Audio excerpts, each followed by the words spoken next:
agradezco muchísimo esta oportunidad y compartir con colegas de América y de España esta reflexión. Muy bien. Entonces, el año pasado se cumplieron 500 años de lo que hemos llamado la conquista de México, que marca la caída de la Ciudad de México, Tenochtitlan, bajo las armas españolas. Y bueno, es una fecha emblemática en México y finalmente todo lo que se dijo alrededor de esta celebración o conmemoración dice mucho de la manera en que explicamos la conquista, la presencia de España en América y la imagen de un personaje emblemático de este encuentro que es Hernán Cortés. Finalmente, no podemos entender la conquista sin reflexionar sobre la figura de Cortés y la importancia que tiene para los mexicanos. Quiero un poco centrarme en esto, en cómo vemos a Hernán Cortés, cómo lo explicamos, cómo entendemos su actuación en la conquista y cómo se ha explicado en los tiempos recientes.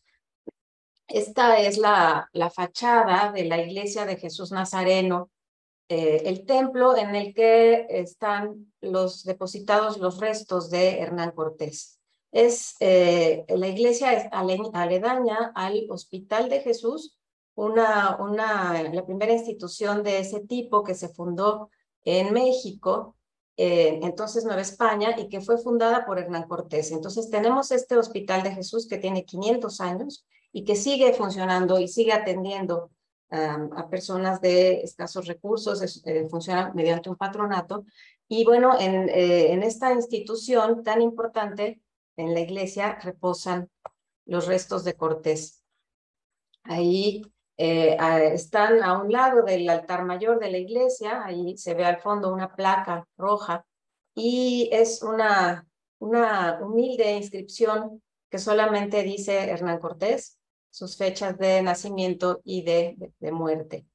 Y bueno, estos restos de Cortés estuvieron escondidos durante mucho tiempo porque después de la independencia de México, cuando el país nació como república en 1820, bueno, en 24 nace como república, empezó a haber un sentimiento antihispanista que obligó a exhumar los restos de Cortés, que entonces estaban en el convento de San Francisco, y esconderlos. Y se escondieron en este lugar y fueron exhumados en 1947. Y bueno, ya se puso esta placa para decir que ahí estaban sus restos. Poca gente sabe que están ahí los restos de Cortés y prácticamente digamos, es casi anónima esta iglesia y casi no hay visitas. Y bueno, es el único símbolo o la única placa que recuerda las acciones del extremeño en tiempos de la conquista. Esta es una imagen de 1834 que representa a los dos héroes de la independencia de México, Miguel Hidalgo y Agustín de Iturbide. Y como vemos aquí está la patria mexicana Hidalgo la está coronando con una corona de laurel, mientras Iturbide rompe sus cadenas. Y abajo a la izquierda vemos un águila que está atacando a un personaje que representa a España. El águila representa a México, este personaje es España, y bueno, pues finalmente el significado de esta imagen es México conquistó su libertad después de 3 siglos de opresión por parte de España. Y es en el momento de la independencia cuando las nuevas naciones buscan reafirmarse y buscan una identidad, cuando empieza a difundirse este relato sobre las crueldades cometidas en la conquista, sobre el abuso y la opresión que España impuso a los pueblos americanos. Y por supuesto, Hernán Cortés comienza a ser visto como el villano de este relato de conquista. Entonces, bueno, en esos años, en los años después de posteriores a la independencia, en tiempos de la construcción de la República, que van a ser tiempos muy turbulentos, por cierto, la conquista se va a explicar como la obra de asesinos y bandoleros. Y el protagonista de estos hechos, Hernán Cortés, que a lo largo de los 3 siglos de presencia española en América septentrional había sido exaltado como el origen de esta nueva realidad que se había fundado después de la conquista, pues a partir de la independencia se habla de él como un asesino y un ladrón que había cometido delitos atroces. Entonces vamos a ver textos verdaderamente terribles en contra de Hernán Cortés a lo largo del siglo XIX. Evidentemente estos ataques comenzaron después de la consumación de la independencia, arreciaron a lo largo de 1822 y Cortés dejó de ser el heroico conquistador que había traído la religión católica a estas tierras y se convirtió, insisto, en un sanguinario. Y sus restos mortales debieron ser, como les comentaba, exhumados y ocultados para evitar que fueran profanados por la turba furiosa. Entonces, bueno, vemos este cambio de mentalidad tan grande a raíz de la independencia que responde a motivos políticos e ideológicos, por supuesto. En la segunda mitad del siglo XIX vamos a empezar a ver que se van a pintar cuadros de historia en la Academia de Bellas Artes de San Carlos y muchos de estos cuadros van a pintar episodios de la conquista y vamos a ver escenas como esta. Esta escena representa la matanza de Cholula, un episodio muy controvertido de la Guerra de Conquista, cuando se supone que hay una conspiración en contra de los españoles y sus aliados indígenas en Cholula, y ahí Cortés ordena una matanza de los habitantes de Cholula para evitar ser atacados antes por ellos. Y bueno, hay muchos relatos que hablan de la crueldad extrema que sucedió en ese episodio. Y vemos en esta imagen, esta representación de la matanza con Cortés ahí con su armadura, viendo los cadáveres de un hombre, una mujer y un niño, ¿no? Y otra mujer llorando a un lado, que quieren recordar esta crueldad, ¿sí? Y bueno, otra imagen emblemática de esta época, esta pintura de Leandro Izaguirre de 1892, representa el tormento a Cuauhtémoc, el último tlatoani mexica, que va a ser torturado para revelar en dónde estaba el tesoro el supuesto tesoro de Moctezuma.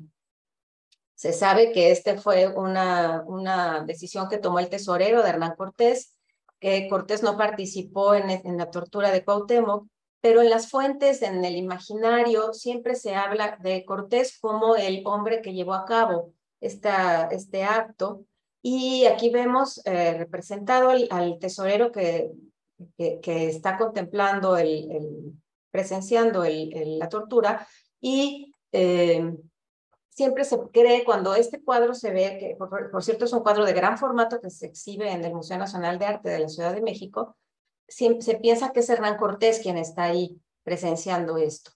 Y va a ser una imagen recurrente, tan recurrente que yo recuerdo haberla visto en alguno de mis libros de historia en la primaria. Estaba ilustrada la conquista con esta imagen, ¿sí? Que crea realmente un sentimiento terrible de la crueldad del conquistador. En el porfiriato, en la época porfiriana, sobre todo en los festejos del centenario de la independencia en 1910, fue un periodo en el que se quiso rescatar la presencia de España en México, en el que se quisieron tender puentes de conciliación entre ambas naciones, y en donde se empezó a hablar del mestizaje como el elemento central del origen de lo mexicano. Lo mexicano era una síntesis del pasado indígena y del pasado español, de los españoles que habían llegado a estas tierras, y entonces el mestizo era el fruto de este encuentro. Y aquí vemos en el desfile del centenario, en la representación de Hernán Cortés, que participó en este desfile, bueno, su representación, como una forma de tender puentes entre España y América. Ya hacia los años 20 del siglo XX, vamos a ver representada esta imagen del mestizaje en la pintura mural, en el muralismo mexicano, y aquí tenemos la pintura de José Clemente Orozco, que precisamente se llama La Malinche y Cortés, y quiere representar este mestizaje entre los españoles y los indígenas, aunque siempre con una connotación crítica. Como ven ustedes, Cortés está pisando a un indígena, ¿sí? Entonces hay esta idea de, pues sí, hay mestizaje, pero también hay este abuso, ¿no? Y esta es otra imagen de Orozco, otro mural de Orozco, en donde representa al conquistador con esta armadura metálica. Es una figura muy impresionante, imponente, y aplastando a los vencidos. Todo esto es iconografía de la época del muralismo mexicano. En el caso de Diego Rivera, va a representar en el Palacio de Cortés, precisamente en Cuernavaca, la casa que fue de Hernán Cortés en la ciudad de Cuernavaca. Va a poner en los murales escenas de la conquista, y aquí representa la batalla de Tlatelolco, y ven ustedes a Hernán Cortés ahí en medio como un guerrero enfrentándose con los indígenas, y en un enfrentamiento cuerpo a cuerpo, y es pues un hombre tal como lo representa la iconografía. Pero años más adelante, el mismo Diego Rivera va a pintar los murales de Palacio Nacional en Ciudad de México, y va a representar así a Hernán Cortés. Lo va a representar como un hombre deforme, enfermo, ¿sí? Aquí lo vemos en un acercamiento, ¿sí? Y que quiere representar ahí la fealdad de este personaje que cometió tantos hechos atroces. Esa es la idea que tiene Rivera, y así representa a Cortés, después de haberlo representado, como lo vieron antes de esta visión ideológica que quiere plasmar Rivera en sus murales de Palacio Nacional. Y entonces, bueno, es una imagen también que es muy recurrente. Pero más o menos a los años 60 vamos a ver también imágenes como esta de Jorge González Camarena, que se llama La fusión de dos culturas, y que me parece muy interesante porque aquí muestra al conquistador y al guerrero indígena en un enfrentamiento cuerpo a cuerpo, en el que los dos están muriendo, en el que los dos están fundiendo. Por eso se llama fusión de dos culturas. Entonces vamos a ver que no todo el relato sobre la conquista es un relato negativo, o sobre Hernán Cortés, sino que también habrá intentos de representar esto como lo que, desde mi punto de vista, es un encuentro de culturas que va a formar una nueva identidad. Y este es un caso, el caso de los murales que están en el Palacio Municipal de Tlaxcala, que representan la conquista. Y aquí lo que vemos es la alianza que hace Hernán Cortés con Xicoténcatl, el gobernante de Tlaxcala, ¿sí? Y Malintzin como el testigo de esta alianza. ¿Y qué pasa en Tlaxcala? Tlaxcala, efectivamente, los tlaxcaltecas fueron aliados de los españoles, y ahí la historia se cuenta de manera diferente. Y ahí vemos estas imágenes de amistad y no las imágenes de guerra que hemos visto antes.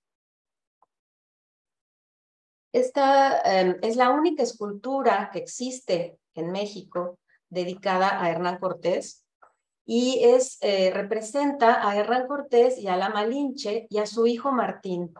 Se hizo esta escultura con la idea de representar el mestizaje en los años 80 del siglo pasado, y se puso en la plaza de Coyoacán, el lugar en el que Cortés estableció su gobierno después de la caída de Tenochtitlan. Y bueno, pues es un sitio emblemático en donde hay muchos recuerdos de la presencia de Cortés en Coyoacán.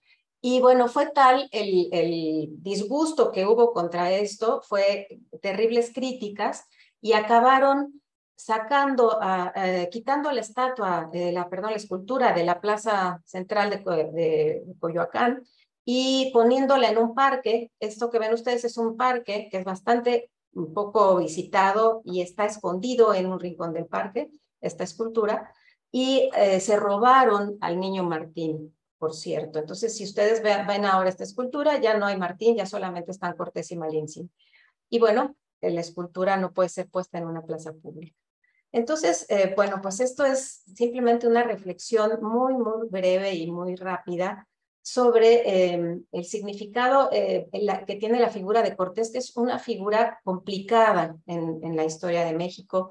Tiene muchos adeptos y también mucha gente que lo odia y lo considera el culpable de todos los males que ocurren 500 años después en México.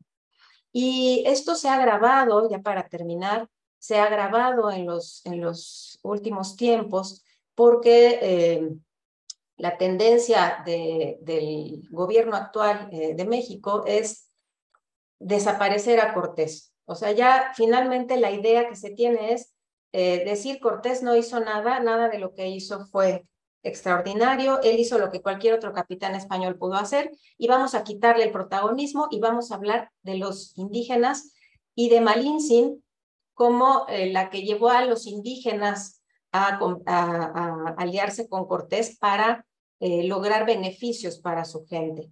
Entonces, bueno, es un relato un poco complejo en que se quiere rescatar la presencia indígena en esta conquista y desaparecer por completo a Hernán Cortés. Y bueno, pues esto es para la reflexión. ¿Qué esperamos para el futuro? No lo sé. ¿Cómo vamos a lograr que este relato cambie y que se entienda que Cortés es un hijo de su tiempo? Pues es una labor ardua que tenemos por delante los historiadores. Muchas gracias.